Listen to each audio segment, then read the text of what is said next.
evening, viewers. Welcome to yet another episode of The Inside Story, a program where we talk and discuss about several issues and topics that concern the society. And in today's episode of The Inside Story, we will be dwelling in detail and do an in-depth analysis into the demand and the applicability of the Innerline permit in the state of Meghalaya.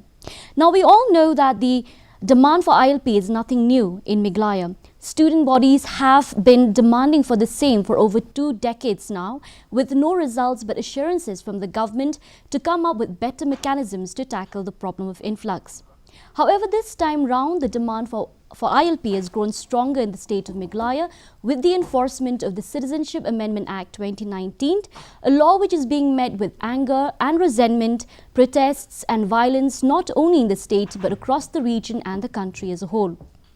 Protests and rallies across the state since last year against the act had compelled the NPP-led MDA government to adopt a resolution to urge upon the centre to implement ILP in the state of Meghalaya, as was done in Manipur. This resolution was later passed and adopted and passed by the Meghalaya Legislative Assembly during a one-day session in the month of December last year.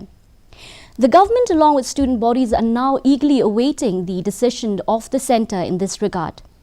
However, there have been many apprehensions and questions from cross-section of the society on the applicability of the ILP in a transit state like Meghalaya.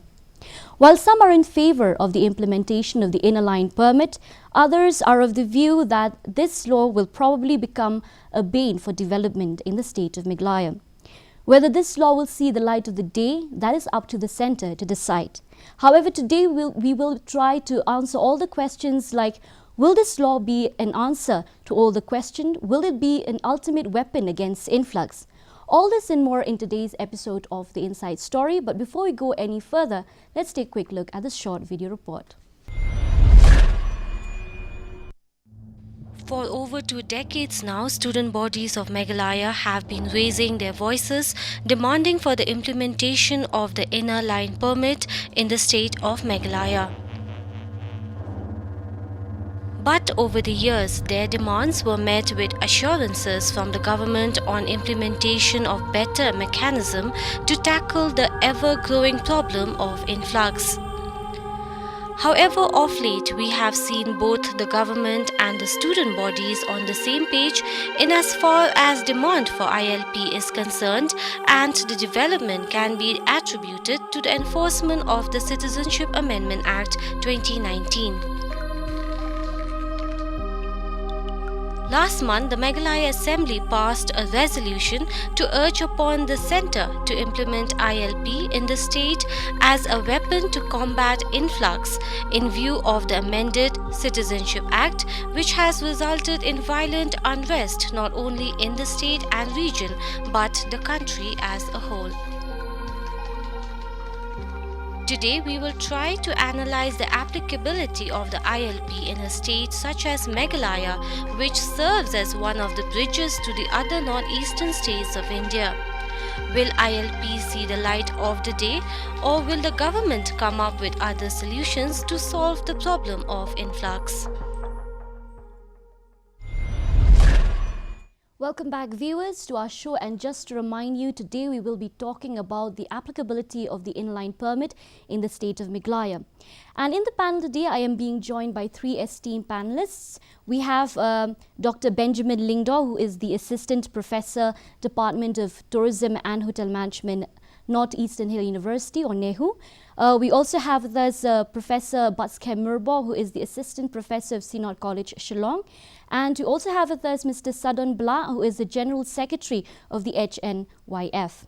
We welcome you, gentlemen, to our show, and let me take this opportunity to thank you for being here with us.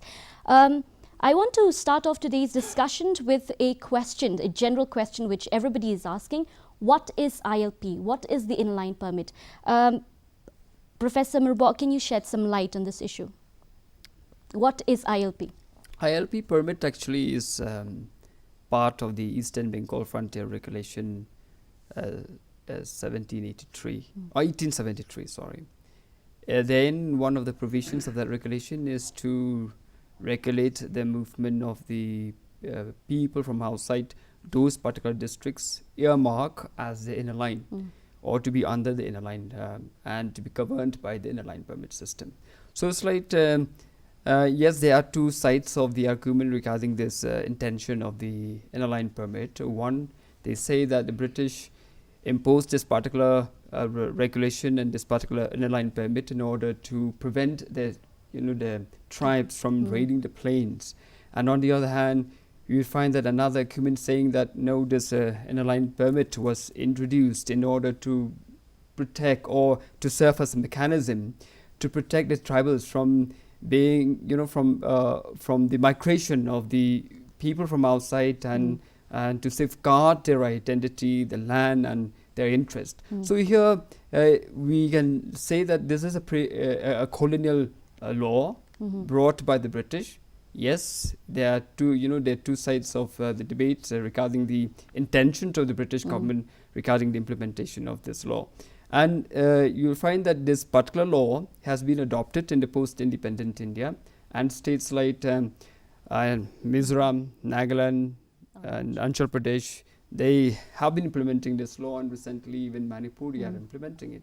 So in Meghalaya, in fact, this law we have been demanding for more than 4 decades, since the 1980s and till now, and we are yet to achieve it. And so this is about the law. Okay. But Sadan, can you add more to what Professor Merbot had said? Yes, to agree with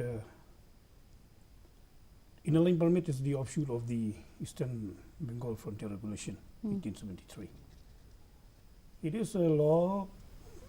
I mean, we talk about the Eastern Bengal Frontier Regulation. It is a law made by the British during their reign in India. But if you look on most of the existing law that India still now practice, also basically they follow from the British laws. Even the Indian independence also was created by the British law, Indian Independence Act. So we have seen, when we talk in the context of Meghalaya ILP, we can see many things. Whatever which is favorable to the system, that the British made laws which are favorable to the establishment, they stick to that. Like the Municipal Act created by the British, they stick to that. But thankfully, the British also has given the Innerline permit to the Khasi, Jaintia and Garo Hill district, which within bracket, the repealing act of Garo Hill. So the intention of the British while implementing the Eastern Bengal Frontier Regulation is different. Post-independent India, 1950 onwards especially, this ILP become a regulating act, not only to protect the items which the British has stated in the Eastern Bengal Frontier Regulation, but also to protect the post-independent India. This law became a law to protect the rampant migration and influx of people from other parts of India to those states which falls under the ambit of the ILP. Okay, Dr. Benjamin Lingdo, can you add more to? To me, this Bengal Eastern Frontier Regulation 1873, for me personally, it is more of a trade regulation and a business regulation. Why do I say this? Because when the British introduced this particular regulation during that time, this part of the country, the Northeast as a whole, was very rich on two aspects apart from wildlife. They were rich in oil, they were rich, the Northeast is rich in tea. So the British government, they wanted to protect their business interests in this part of India. So they came up with this particular regulation. Apart from what Mr. Batskem said just now, that it's also about protecting the identity of the local people, the tribal people residing in the northeastern part of India. That is why in the original regulation of 1873, you'll find most of the tribal pockets of the northeast are mentioned, including Khasi Hills, Jaintia Hills and Garo Hills. They are mentioned because that was the intention of the British to to protect the business interests, their own business interests, and their own trade interests. So ILP as of today, Innerline permit as of today for us is basically a regulation to check influx. It is a voice of the people that we need this in order to protect the interests of the state and the local population of this particular state. But we must not forget, this was basically a trade regulation, Right. a business regulation for the British. But over time, like Mr. Sadan said just now, after in particular 1950, British subjects, the term in that particular regulation of 1873, British subjects was replaced with citizens of India. Otherwise, we were known as British subjects. Yes. We you know, like Indians in the mainland, you know, when they wanted to come to the northeast, they had to, you know, go through some inner line regulations. But now for us, this is something else. It's not about business and trade anymore per se, although it is somewhat related to that also. But it's more about checking influx, protecting the interests of the local people, our identity. And as of today, this is the voice of the people, as we all know. And we are all waiting for what will happen in the next few months, in the next few weeks, which is going to happen. Okay, so we all know, we all agree that, you know, post independence the ILP is basically to protect the indigenous population of the region. And Basadant, I believe that you have studied the, you know, the how this law is, how ILP is being applied in states like Arunachal, Mizoram, Nagaland, and now recently in Manipur. Do you think it has served its purpose? Do you think that the you know, the influx has been curtailed to some extent? Yes, compared to the demographic change in Meghalaya, compared to those ILP states, I have to subscribe to the idea that ILP has to a large extent serve the purpose of protecting the indigenous people. Why? Because we have to look at the other aspect also. If ILP has not served their interests since those ILP states have been, you know, getting statehood, I think by themselves they could have repealed it a long time back.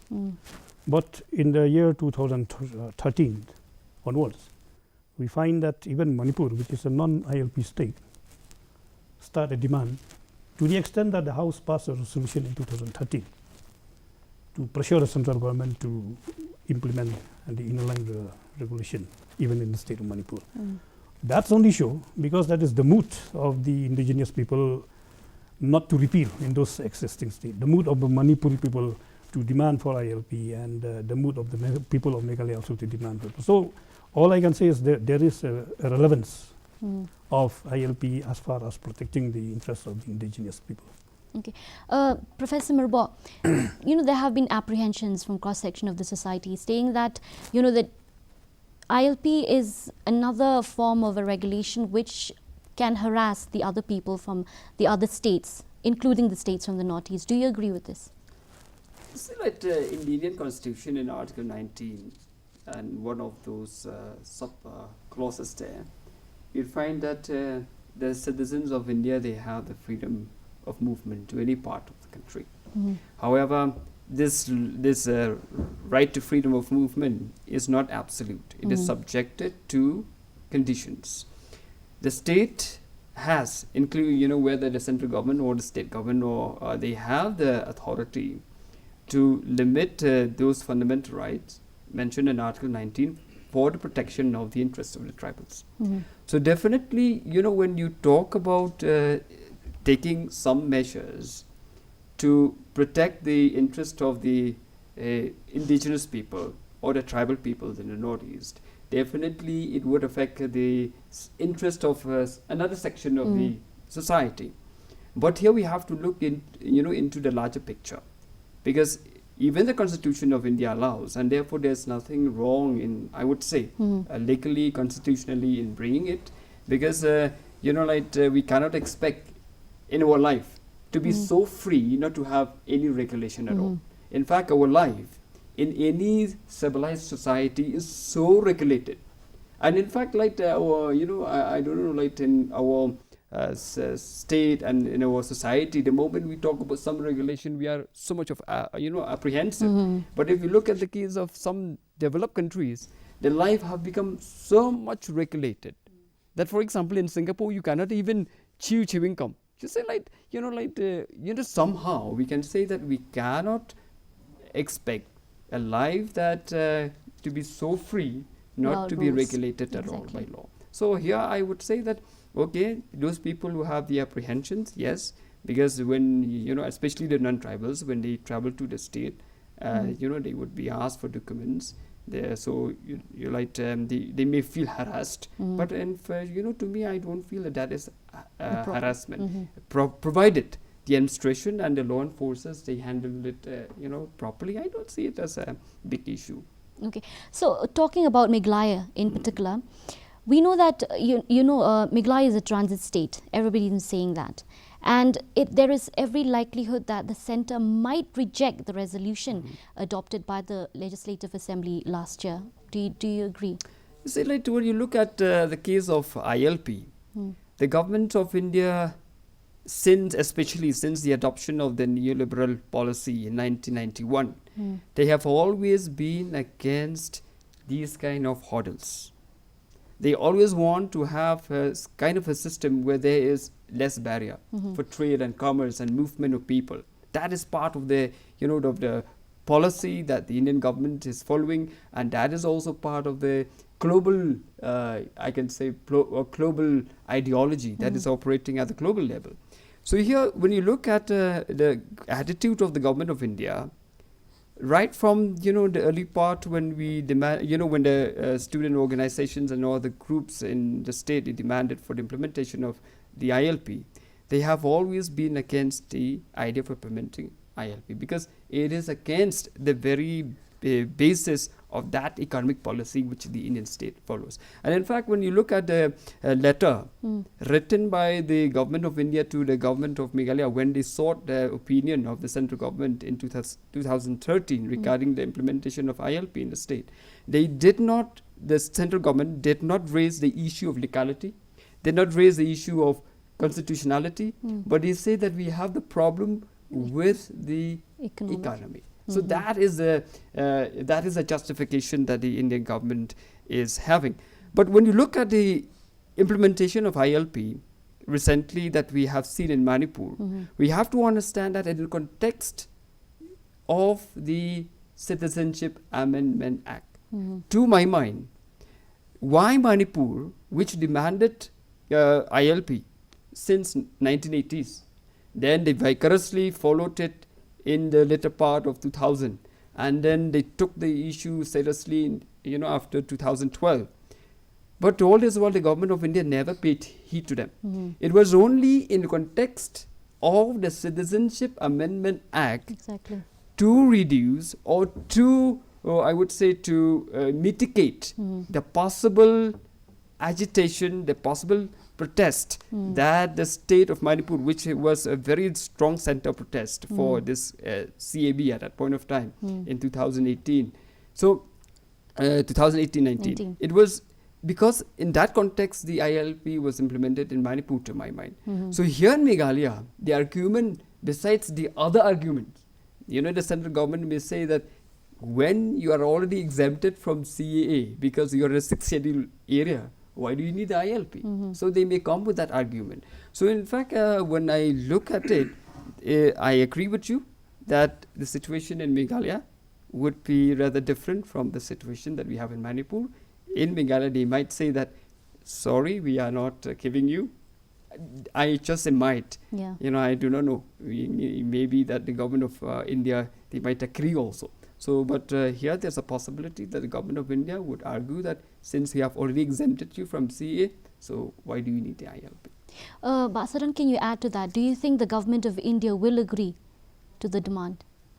Now, we have to look at the possible argument that the government of India might give about why not to implement ILP in the state of Meghalaya. Now you see, we have Mizoram, which are certain pockets of Mizoram, there are 6 schedule, still fall under 6 schedule. Secondly, we have Nagaland, which having a constitutional provision bigger than 6 schedule, 371. So if those states enjoy so much provision, constitutional provision, as far as their indigenous identity is concerned, to say that Meghalaya, being a 6th schedule area, we can exempt from the CA, I think that is a foolish argument. I will clarify to that later on. Coming to the point that Meghalaya being a transit state, that's why ILP cannot be implemented, supposedly argued like that. There is, because ILP is a man-made law, so if it is a man-made law, it can be modified in whatever form possible to suit the interests of human beings. Now we can give them the idea of transit permit. That will solve the problem of a transit state. Because how far can we guarantee that if a particular person or a group of people who come to Meghalaya claiming just a transit passenger, but they get down somewhere and bypass all the rules, the laws of identity protection of the people of Meghalaya might be. Secondly, coming to the point that we have a 6th schedule, exemption from 6th schedule. This is a very foolish argument, I feel, because why? Talking that in the context of CAA. Now, CAA is a law made about human being. It is not make a law about items, material, raw material. So, like for example, if we buy a bottle of liquor, they will say not for sale in Meghalaya or for sale in Meghalaya. I mean that kind of exemption, I agree, because it is a product, it is a material, it's an item. You can stop that item somewhere somehow. But once a particular person become Indian citizen, irrespective of the fact he registered in Meghalaya or in Assam or West Bengal, all the fundamental rights are applicable to that particular person. They become Indian citizens. They have the right to vote, right to freedom of movement, they have everything to enjoy as Indian citizens. So the question of exemption will not arise at that point, at that time. And again, to say that a 6th schedule is enough to protect our identity and to exempt CA based on the 6th schedule. This is the point that we have hit hard directly in the table of the Home Minister, that there is not a single provision in the 6th schedule to regulate the influx, migration and movement of people. So far as we can see that we have a law like the regulation of trade by non-tribal. All I can say is that the district council have the power to give trading license only, not power not to give. So how will district council regulate the entry and exit of people when CA is now effective and to exempt us based on the CA? Where does the manpower how will the district council have the manpower? They were manhandled whenever they go to check for a trading license in the city. So we cannot expect the district council can do anything or much about migration and influx. Okay. I just want to add something to what Ambassador Blas said. In fact, the 6th schedule and the autonomous district council, they are never meant for regulating the influx or migration of people from outside. In fact, even in 1954, when the KJDC enacted the Land Regulation Act, it was struck down by both the High Courts and the Supreme Court also, because the 6th schedule does not give the power to the district council to make that kind of a law. And even the state government also, they do not have the legislative power to make laws to regulate migration, because migration is done by the parliament. So here, I agree with what Ambassador Blas saying, that we have to look here, because you find that the thinking of the government of India is they link ILP with CA in the case of Manipur, just to placate the people of Manipur to not to agitate against CA, they give ILP. But in Meghalaya, here when they apply ILP also, they try to look from that perspective. Exactly. This might be the perspective of the government of India. Okay, Dr. Benjamin, do you agree with that? Do you think the government of India will put that argument forward when the government of Meghalaya goes forward to? See, the argument of the central government has always been economics, trade, business, commerce. Because Shillong, Meghalaya is one of the hubs for doing business. Service sector is huge here. Apart from Assam, I think we may be in the second place as far as the hub for business is concerned. So economics is always a factor. I believe not only for the central government, I think even for the state government, economics is a factor, and that is one pillar around which many people are putting forth their opinions. Okay, that is the pillar is there in the middle, and we are giving forth our opinions, and this will be the deciding factor for us as a people of the state, because whether you like it or not, okay, if we have ILP, the economics of the state will be impacted. To what degree and which particular sectors, that will have to be seen, but there will be some impact. We cannot deny that. And when we talk about Meghalaya being a transit state, and we were talking earlier about how about when people come to us, to our state, will there be harassment? Harassment is a subjective issue. It is relative, actually. What is harassment for me may not be harassment for you. Okay, Babaskam said earlier there'll be no harassment, or he said something like this. I beg your pardon. But actually, what is not harassment for him may be harassment for me. Like, for example, when we go and travel, I was sharing earlier also, when we go and travel to some of these states where we have ILP in the northeast, for some people, filling up that form even online is not an issue at all. But for some people, that can be an issue. Exactly. And when we go to that particular state, without naming any state, okay, when we go to that particular state, sometimes you are checked, sometimes you are not checked. Okay, and it can so happen that you may not be checked at the entry point, but when you're somewhere in the town or city of that particular place, someone might just tap your back and say, hey, do you have the papers? Yeah.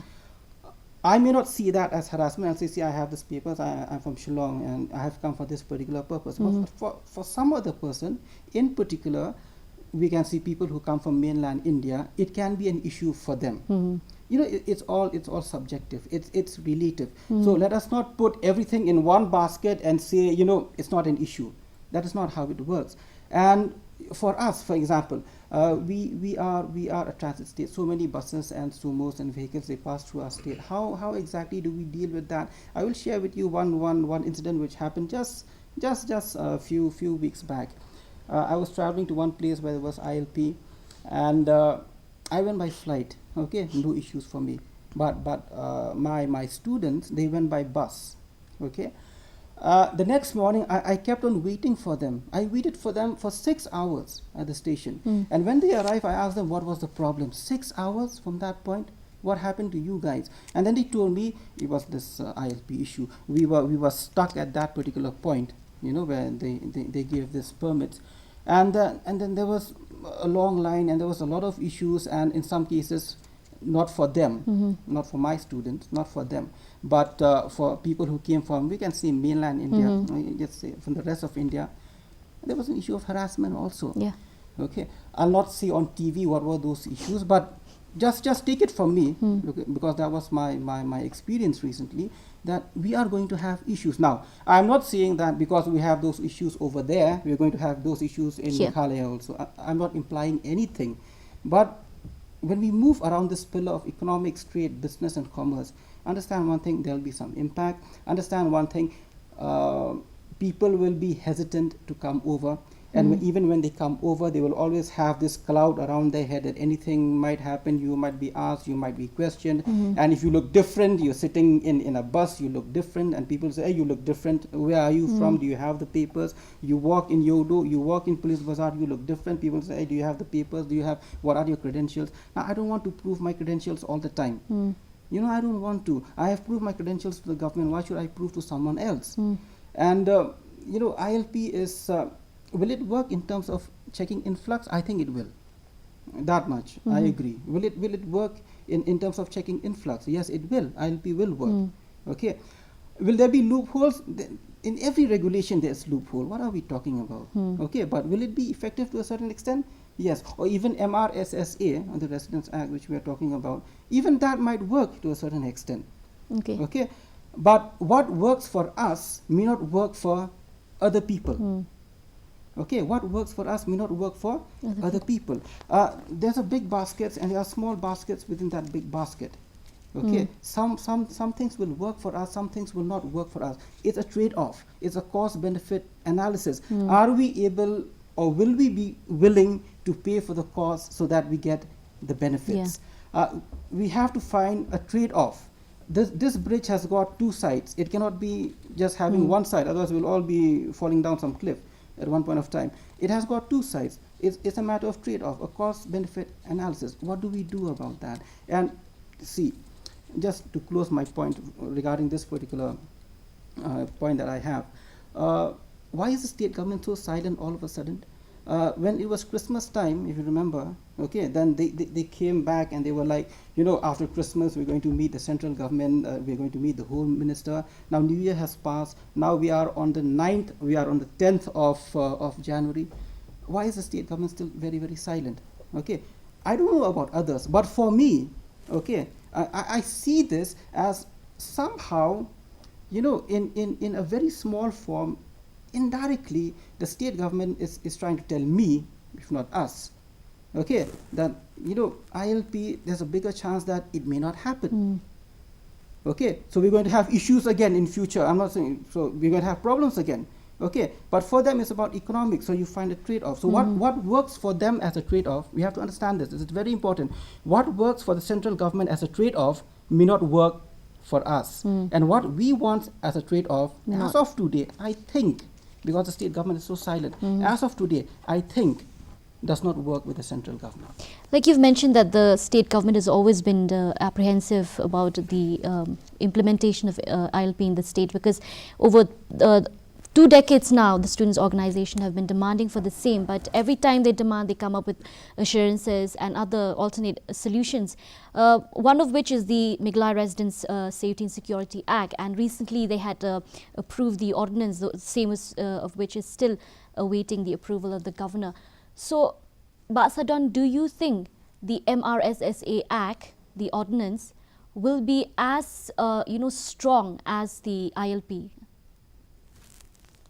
Yes, there's no doubt about that, because the MRSSA initially is a law made by we the NGOs, made by we 4 NGOs. It is us who gave the suggestion to the government, who gave all the provisions and the conditions in the MRSSA. We did that after a due study and comparisons of all the ILP existing state. But since the government said that at that point of time, it said that to get the ILP, we have to get the nod from central government, which now also is doing the same thing. Passing a solution is not yet a celebration. You have to go to the central government. So when we talk about the which law might be stronger, either the MRSSA or the ILP, fine to say that in the all the ingredients of the ILP are there in the MRSSA, and not only the MRSSA, also we have to activate the entry-exit point, because if this Residential Safety Security Act is not activated together with the entry-exit point, there will be not much. It will not be as effective. It will not be as effective as expected. So, but when we, at that point of time when we had discussion, series of meeting and discussion with the government during the Chief Ministership of Dr. Mukul, he said that it cannot be implemented. We have to avoid the word permits and so on and so forth, because it is a state law and it might contradict with central laws and even the constitution. So we feel that at that point of time, since this CAA has not yet come to the picture, we kept pressuring the government to immediately implement the entry-exit point and the entry-exit Residential Safety Security Act, which the government did, but it's lacking somewhere when it comes to the implementation of the entry-exit point because of this constraint and that constraint the government cited. Again, when we talk whether the ILP is stronger than the MRSSA, I think As I have said earlier, the ingredients of ILP are already there in the MRSSA. But we need the ILP because the word P talk about the permit system. And it is, if we get the ILP, we are not the only state having ILP. We have 4-5 states, will be 4-5 states in the Northeast enjoying the Innerline permit. So the legality, the possible legal challenge to that also is limited because it is already a precedent that we are having a ILP. So that's why we feel that having ILP with the ingredient of the MRSSA will be a welcome step. They say that, you know, for the implementation of ILP, that the law enforcement will be doing that from the state. But as far as MRSSA is concerned, it goes to the grassroots level, you know, where the Rang Bashnang are also part of the exercise. Yeah, that's exactly why I already said that ILP with the ingredients of MRSSA will be very, very strong. Because in this context, we are not talking only about the entry exit of a person and the permit of the person. In here, we are talking about the whereabout of the person, the whereabout. Because like we look at the case of other ILP states, they have permit for 15 days, for 6 months, subject to renewal, and so on and so forth. During this period of time, 6 months renew, 15 days renew. During this period of time, where is that person? If he is tourist, is he in a hotel or is in some rented house? If they enter as laborman, where is that person through the entire 6 months? Are they in hotels? Are they in rented premises? Or are they in the makeshift camps, wherever they are? So the ingredient of MMRSA with the ILP that possibly we might get, it will be a mechanism to check and regulate the illegal movements of people from the grassroots to the district task force. So we feel that is a strong law. Okay. Professor Merbok, which one do you think is much more effective in as far as Meghalaya is concerned, the MRSSA or the ILP?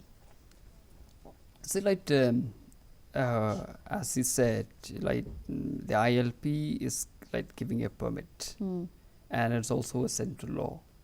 So I would say that ILP is much stronger, it's much better than the State Act. And as he said that even the government, state government also, like they want to avoid certain terms using in the Act because they know the legal implications of that. And for example, now even the ordinance that is put, that is forwarded to the governor and the governor is sitting on it. And there is a possibility that he might not agree also. And when you have this kind of contentious law, like the governor is always right from before. They always try to reserve the law, the bill or the ordinance, whatever, for the consideration of the president. You never know that this governor also may send it to the president also. For example, like in the 1970s, when the government of Meghalaya, when the Meghalaya State Legislative Assembly passed the Meghalaya Residential Act, that was reserved for the central government opinion. And then, for example, in 1980, they came up with another bill, Meghalaya Employment Bill. That was also reserved for the consideration of the government of India, and these bills were rejected. And like being a state law and which talks about the movement of people. So here, even when they don't use the word permit here, but it talks about movement of people. So like regulation. So here the subject remains the same, and it's quite contentious. And and learning from the past experiences, what the governors of Meghalaya did before, for reserving those bills, sent to the central government, and thereafter the central government rejected, and therefore being a state law is always having the legal the legal implications that might not be in the interest of the state, and therefore I would say that ILP is much better, being a central law, and it has been there since the colonial and extended even in the post-colonial period also. So, Dr. Lingdo, do you agree with Professor Batskem? See, one thing is for sure, there's no doubts about it. ILP is more powerful than MRSSA. You take MRSSA, you take ILP, MRSSA is nothing in front of ILP. To me personally, MRSSA is more of a registration regulation where you register yourself. And here the Rangbachnong plays a very important role. And you have to register yourself, you register your family members, okay? And now it has become much more strict recently with the passing of the ordinance. That 24 hours, I still have a problem with that actually, that term 24 hours, that if you're going to stay here for more than 24 hours, you'll have to register yourself, you'll come under the ambit of that particular, which is going to be act, which is still ordinance, which of course the governor has not signed. It creates a problem for the economy of the state. It creates a problem. See, I'm not even talking about ILP, because ILP is not exactly in our hands. We have to understand that. We have done our part. The pressure groups have done their part. The state government has done its part. Apart from talking again, that is a different issue. The state government has done its part. Now it is in the hands of the central government. So I'll not even talk about ILP. When ILP happens, then we'll see what are we going to deal with as far as ILP is concerned. Or if ILP does not happen, then what will be the other pressing issues which we will have in front of us. So I'll not even talk about that. But I'll talk about this ordinance that we have, because it is a state subject, it is in our hands, much more closer to us, and we can do something about it. Although MRSSA, I shall repeat, is not as powerful as ILP, but if it is implemented in our state, it will have some repercussions. It will have an impact on the movement of people, especially people who come over for, in the context of tourism and hospitality, for sightseeing and all. It will have an impact, whether we like it or not. Many people who I'm talking to, they are saying this 24 hours is nothing. Our chief minister says, we're going to have an online system where you have to enter only 4-5 fields. Honestly, I don't know how that is going to work, okay? Because 4-5 fields means if I fill up 3 fields, it's all about my personal information. So I have only 2 fields for the other, activities that I'm going to do over the weekend in Meghalaya. I don't know how that is going to work. I think it's going to be more than 4, 5, 6 fields. So how exactly is that going to work? What about the entry points? What are the papers? Okay.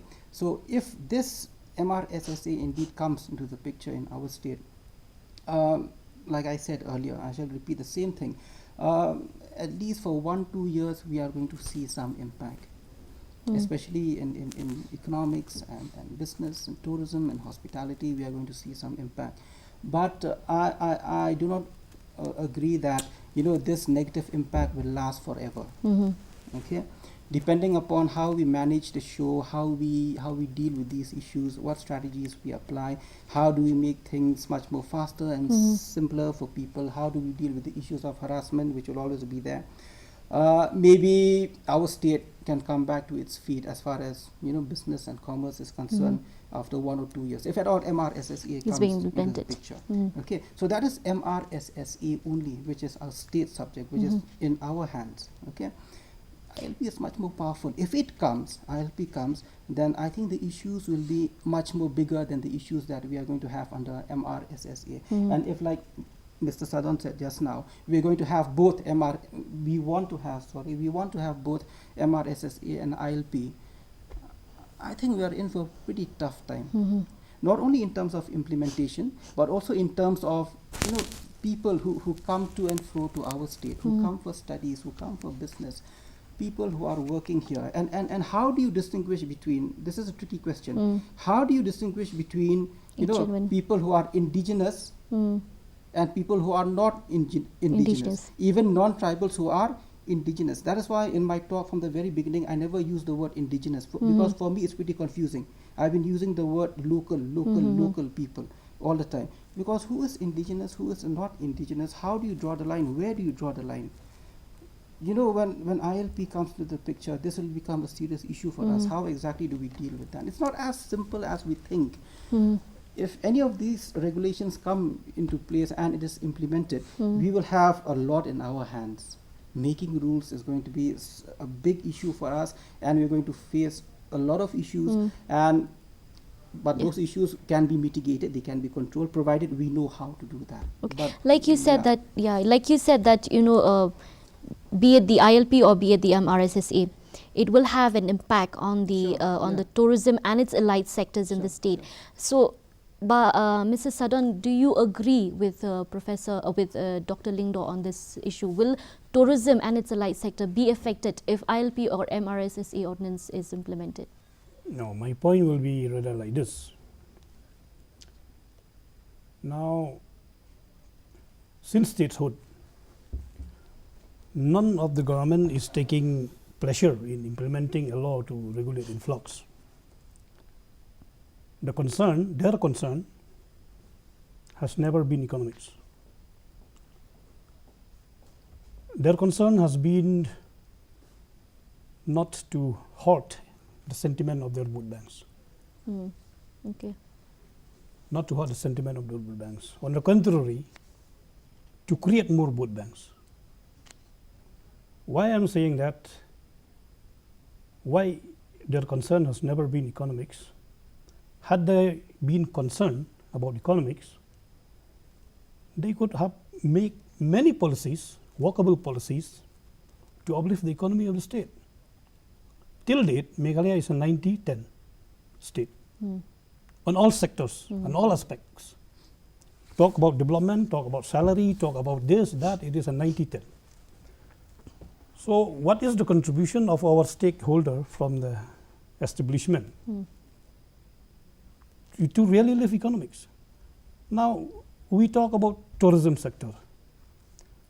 I feel that we have used tourism sector too much to argue against any law that might regulate influx of migration. It seems that people who put their points that tourism might be affected have no other arguments to oppose these laws other than tourism. But if the government, if other sections of people are hiding behind tourism sectors, my direct question is, can government show statistic from the revenue generated from tourism, and how far that statistic, the quantum of financial statistic that accrue from tourism has really helped the state? Okay. Nothing has come forward. What I mean to say is that we have talked about harassment. Before I booked a flight, I was harassed 3 times. All of us used to be harassed 3 times. We go here and there, we are harassed. I mean, if we consider regulation and checking and identification of person as harassment, I feel I'm harassed almost every day. I drive a car, police will stop, check pollution, check driving license, check RC.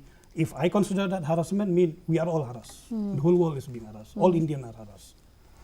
So when we talk about harassment of tourists will be harassed, these people will be harassed, I feel to say that let us cooperate. Let us cooperate, because we all are made to believe that we live in this unity and diversity. So let us enjoy that diversity. Let us not try to convert it from unity to assimilation. What we need is cooperation. Don't look at the ILP or the other mechanism that might regulate people from moving to and fro, because we must know this one basic fact: all our fundamental rights are subject to, except the right to life, are subject to reasonable restriction. We must live by the Constitution. We must live by the spirit of the Constitution. We must live by the spirit of our unity and in diversity.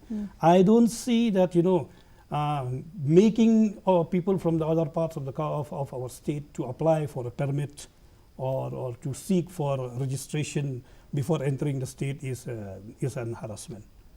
There is no harassment as such.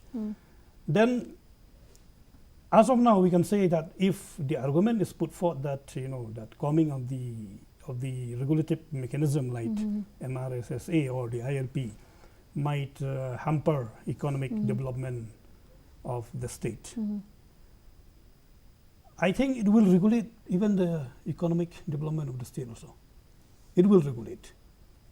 Why I say it will regulate? Because we are being hijacked. We, the local people, the educated youth of the state, are being hijacked. And I will clarify to that a little bit. we have to also to understand, Meghalaya is the only state which have around 57 listed scheduled tribes. Okay. The Manipur are ours, like the Mizos are ours, the Kukis are ours, Biati are ours, the Hamars are ours. I mean, we have this plethora of scheduled tribes. We entertain them, no problem. Now, they are all the indigenous people of Northeast. We entertain them. They live in our state. They enjoy all the scheduled tribe status of our state. I mean, implementation part, that's different. That's a different question. But how far do we allow without harassing, I mean, without checking and regulate people from another part of the state to of the country to come to our state? When I say that, like we are being hijacked, I mean, we are being deprived, I would rather say our youth, the employment opportunities are being deprived. People might argue ILP might affect economic development, industrial development, this, that development, but the way I see it, I mean, I have been in the field for quite numbers of years. I have seen that whenever big business establishment come to Shillong, be it the IT sector, be it industrial sector, you will find the employment opportunities for the local youth, in spite of the state reservation policy. When they sign an MOU with those industries with the government, is 60% for the local. You go physically, you will find that the locals, you will find 3-4 of them in the midst of 100 or 120 people who come from outside the state. So I see it otherwise. Without ILP, I feel that the big business, they come to Shillong because they see investment opportunities, be it the IT service sectors and the other sectors. They come to Shillong, they come to Meghalaya, they make investment here, but employment opportunities, they deprive our youth stands deprived. I see it that way. So it will, But once ILP is in place, we can regulate the inflow of the outside labor force into our state and provides more employment opportunity for the locals. Okay. Rumors have been doing the rounds that Meghalaya would have to compromise on certain things if ILP is to be implemented. Like, we might lose the 6th schedule, or we might have to give away this and that. So what do you think, Professor Murbo? Do you think that will be the case, if at all we get ILP? But before you come to that, I would like to comment on what Saran said. Okay. Number one, as he said, there has been an overemphasis on the tourism sector versus ILP. I would say overemphasis. Why I say that? When you look at the case of tourism here, we look at the case of Goa. In fact, Goa is one of the states that has been able to attract maximum of tourists. But the Goa minister, his name is Sardesai. In 2018, he made a comment that he said that the state of Goa should look up to the high-end tourism, not the these cheap low-end tourism. Rather, he consider, this word is very strong. He consider the domestic tourists coming from other parts of India as scums of the earth, who come without much contributing to the economy, but they do maximum damage even to the environment because they don't have the tourist etiquettes. So here, that is his statement. But here when we look at the case of Sikkim, here when we talk about high-end tourism, even in Goa, they talk about attracting the foreign tourists. Look at the case of Sikkim and the other northeastern states, including Meghalaya. Meghalaya, we don't have any permit system for the tourists to come here. Say like in Sikkim, Sikkim is a restricted area permit. It falls under that restricted area, and then it is also a protected area permit. When the foreigners, they have to visit Sikkim, they have to obtain a permit from the government of India.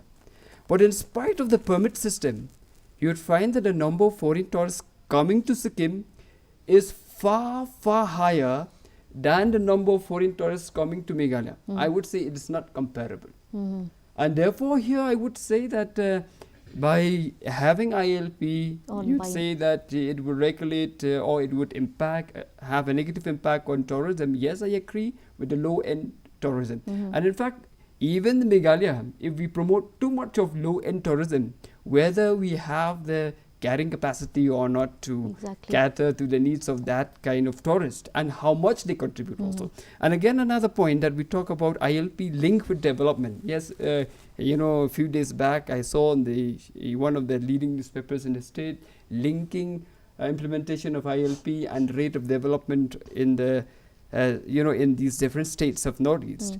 But if you look at the growth rate during the 11 plan, that is from 2007 to 2012, Meghalaya, which was a non-ILP state, they had the growth rate, economic growth rate, much lower than Nagaland, much lower than Mizoram, and even Arunachal Pradesh. And therefore here you cannot link ILP and development simply, because there might be other factors also. And also here, when when we look at the Human Development Index, try to see where is the position of Meghalaya. Go to internet, Google it, you will find what is the position of Meghalaya in Human Development Index when we talk about education, when we talk about health, and we talk about the standard of living. So Meghalaya is below than many, than those states that are having ILP also. Here when you talk about development, and unless and until it brings about improvement in human development, I don't see any meaning to that idea of development also. Development means to upgrade the living standards of the people, to uplift the people. But if that development does not result in that kind of progression, I don't see the argument as being valid.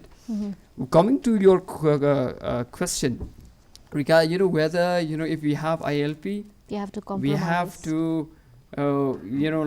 to let away. the sixth schedule go away. But in fact, in this previous discussion in this channel also, in this discussion also, I maintained my position. We have to understand, sixth schedule was and is a constitutional provision meant to give autonomy to the smaller communities, tribal communities, for exercising the autonomy when they were under, as part of Assam. To me, even without ILP also, I still question the relevance of sixth schedule. For me, I would prefer Article 371 to the sixth schedule. I prefer ILP, right? I prefer ILP in context of regulating migration, and Article 371 in context of protecting the interest of the state from the application of the central laws, if those central laws contradict the cultures and traditions of the people of the state. Because sixth schedule, I don't see that it has that power to disallow the law made by the parliament, which even conflicts with the tradition of the people here from the being applied in the state. And therefore, I would argue that ILP plus Article 371 makes much more sense than simply ILP without sixth schedule. Okay.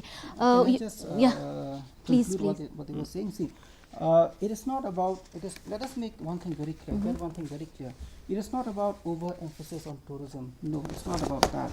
It is not about hiding behind the veil of tourism. No, it's not about that also. It's about showing a particular example. You may agree, you may not agree, you may like, you may not like, it's okay. But it's about showing a particular example. See, this is an example. Just one example, but there can be many other examples. Okay. Now, that is the first part. The second part is that we are talking about the high end and the low end tourism. And Baskem was talking about Sikkim. The tourism development model of Sikkim, okay, is very different from our model. In fact, we have no model at all for tourism development. Exactly. Their model is totally different. Okay, so they have a mechanism for doing things. So even with RAP and all that, they are able to get tourists, but we have no model at all. Okay, here comes the main issue for us. Okay, like I said earlier, simply because we have ILP or the Residence Act, it does not mean that it will be doom and gloom for us forever. I said earlier, even if we have this, we'll take a hit for a few months, maybe a few years, but after that, if we can really manage the show, we'll be able to come up. Okay, and it is here that we need to have a particular model, not just for tourism. Why just tourism? The entire service sector, economic development model for the state. We are not hiding behind any veil. Okay, we may like, we may not like, it's okay, but I'm just showing an example. And as far as employment of the youth is concerned, I agree with Basaran, that I really agree. Whatever MOU you sign, which we see in the paper, you That's read in the paper, different yeah, but when you actually go to that particular place, the situation is absolutely different. Okay, nothing from the MOU has been implemented over there. But for me, I see it slightly differently. Okay, but Sadwan used a particular term. He said, what was that regarding employment? We were hijacked or something. But for me, I'll not use the word hijack. For me, it's about our youth competing and fighting. It's about our youth coming up. It's about our youth having this spirit of competition. MOU is MOU. Okay, but we have to really work hard to come up as a state. And coming up as a state means what? The youth of the state will really have to come up. We have to be competitive. We have to work hard. We have to strive. We have to make sure that if ILP comes indeed, okay, then yeah, that issue will always be there. The number of people coming from outside to work here will decrease. Yes. But who will replace? That becomes the question. We will have to replace. That is where we have to really work hard. Now, suppose we replace and the state GDP goes down. It will reflect very poorly on us. But if we have a model for economic development, okay, ILP happens, MRSSA happens, and we have a model for economic development. So even when we replace, okay, our state GDP remains the same or maybe even higher than where we are right now. So that is what we are talking about actually. So for me, ILP, Residence Act, whatever, or maybe even both, okay, it's not exactly about, you know, restrictions for entry and going out, this and that. For me, I look at it as an opportunity whereby we can really strive for something better, something greater. We can work a lot harder. And this is actually for the youth, you know, that we are supposed to do something, you know, so that when opportunities come for us, we can grab those opportunities and we can do something for our livelihood and for the state as a whole. Okay, we're running, we're running short of time, and because of time constraint, we couldn't actually discuss on many other issues like the pros and cons of ILP. But however, you have made your points, you have put forward your points regarding development and tourism and employment and everything, and we really hope that readers, our viewers and listeners, you know, they have got some points, and they have listen to what our panelists has to say on various aspects, and we know that they had spoken about the model of development and how ILP or the MRSSA can or it will, however, post a hurdle, but that depends on our viewers to decide that it can also be a new chapter in the state in as far as development is concerned. And as far as the question of whether Meghalaya will get ILP or not, that is entirely in the hands of the central government to decide. Once again, I would like to express my gratitude to all the three panelists for coming here and expressing your views and opinions, and for dwelling in detail on this subject, on this matter, which is the talk of the town right now. And we do hope that our viewers have learned a lot and have gathered the information required. This is all we have for you in today's episode of The Inside Story. Until we meet again next week with yet another interesting topic to talk about. This is Iban Mauri saying good night and take care.